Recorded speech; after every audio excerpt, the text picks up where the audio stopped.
Opinions and ideas expressed in the following Moraine Valley Broadcast Channel recording are those of its creators and do not represent the views of Moraine Valley Community College. Good afternoon, guys. My name is Mikey. My name is David. I'm Alex. And over here you have James. And you're listening to Daily Discourse. Every week we discuss a discourse on a topic that seems problematic to society. In case you might not know what discourse means, it's defined as totality of a communication on a subject. Pretty vague, huh? In simpler terms, it means any form of communication or thought on a particular subject. This week we saw a video pertaining to the obesity crisis in America. It's a YouTube video of a girl pretty much fat-shaming obese people in America. Have a listen. Big boned isn't a thing. How stupid do I look? Don't answer that. There are no fucking skeletons that look like the Michelin Man. Fat shaming. Who came up with that? That's fucking brilliant. Yes, shame people who have bad habits until they fucking stop. Fat shaming.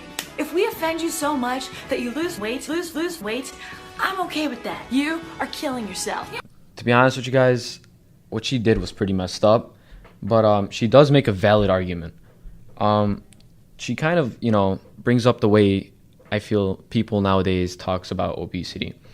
She claims that it's all personal responsibility, but I feel like it's, more than just that. It can't be personal. I think she went about it completely wrong. She was rude, and to be honest, I would never take someone like that serious, especially with an attitude like that. But the video did get over 200,000 views, and I believe a lot of people agree it is personal responsibility. You know what? In the video, she was stereotyping the same way people are stereotyping right now, and she's just bringing up points that I've been seeing all around town. So, some of the stereotype things that she's saying are, obese people are, usually lazy, they lack discipline, lack the will of intelligence, and sloppy, unsuccessful, and, goes on from there. And she also, brings up something that I looked into. Obese people in their workplace, they're about 30 to 100 times more likely to be, stereotyped if they're obese. And another thing is, she said to go get checked out. Man, doctors nowadays are just, throwing that topic of obesity under the rug. They don't even want to think about it. Right.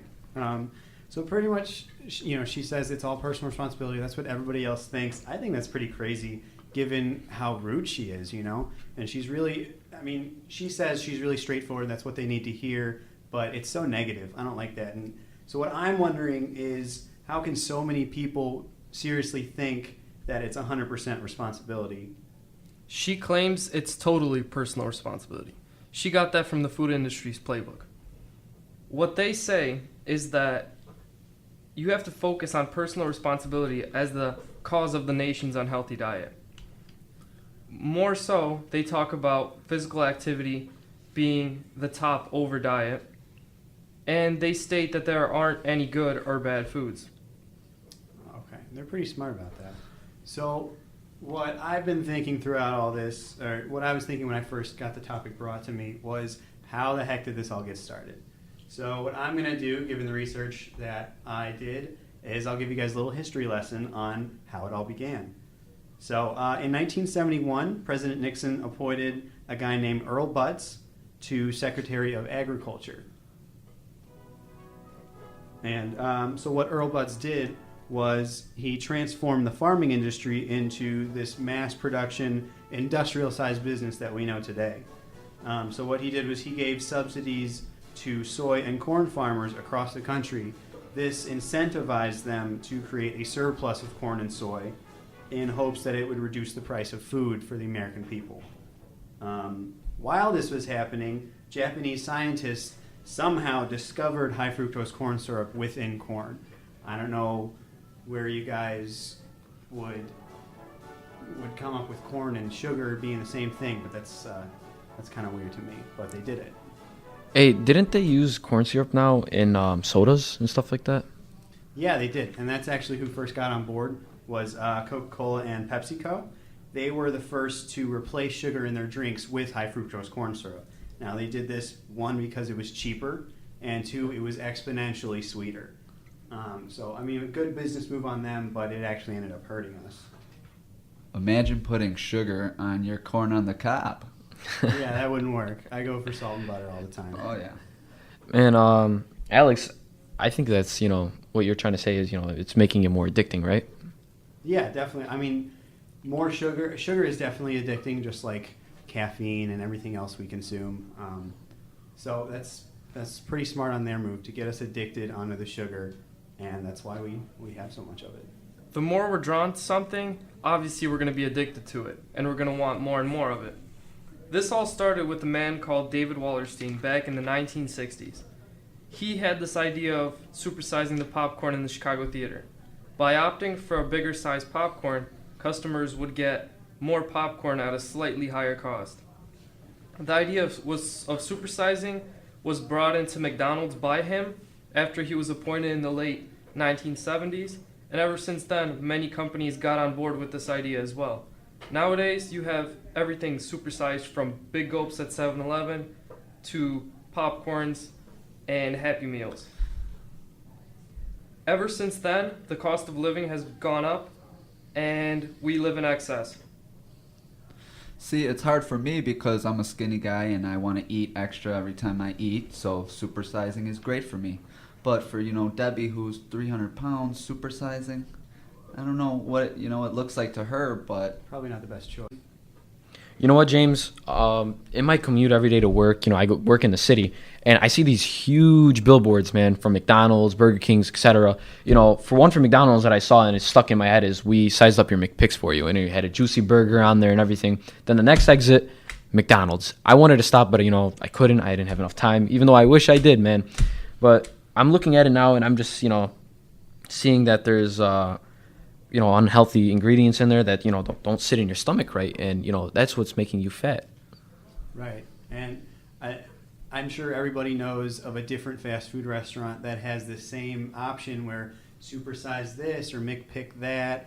Everyone's got their own 99-cent menu, and it makes people want to buy more and more, And it's just sad because when I drive past these places, it doesn't catch my eye. But when you have Ronald McDonald and you have a kid in the car, that just attracts kids. It'll attract more and more every day.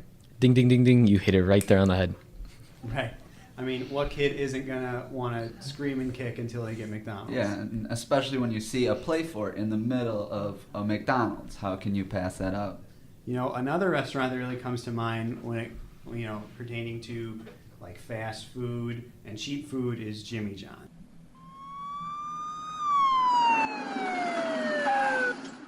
Do you know how fast you were going, son? Call me Ed. Do you know how fast you were going, Ed? You mean exactly? Yes, exactly. No, not exactly. How fast? Fast. Faster? You were going very fast. Fast is my job, officer. Fast is your job? Yes, sir. What kind of job? I deliver, sir. What do you deliver? The world's greatest gourmet sandwiches. I thought Jimmy John's had the world's greatest gourmet sandwiches. Jimmy John's does have the world's greatest gourmet sandwiches. So you deliver for Jimmy John's? I deliver for Jimmy John's. So do you always deliver fast? I always deliver fast. How fast? I deliver something so fast you freak. Jimmy John's. Oh, I don't know about you guys, but my girlfriend and I love ordering Jimmy John's.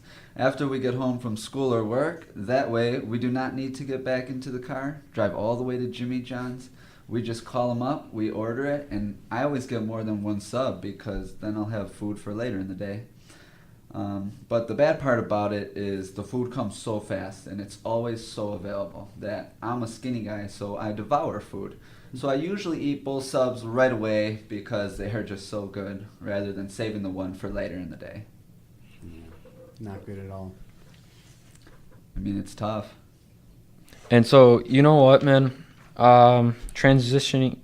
Okay, not only are portion sizes an issue, but food companies go above and beyond to alter the labels on packages, on food, to make things look like they're healthier, but they're not. So, you'll be walking in an aisle in a Walmart or a supermarket. You're going to look at some lettuce and it's going to just say, super heart healthy, but it's probably not. It's, it has something on it, but, candy bars with something, saying like it's healthy, things called with low fat.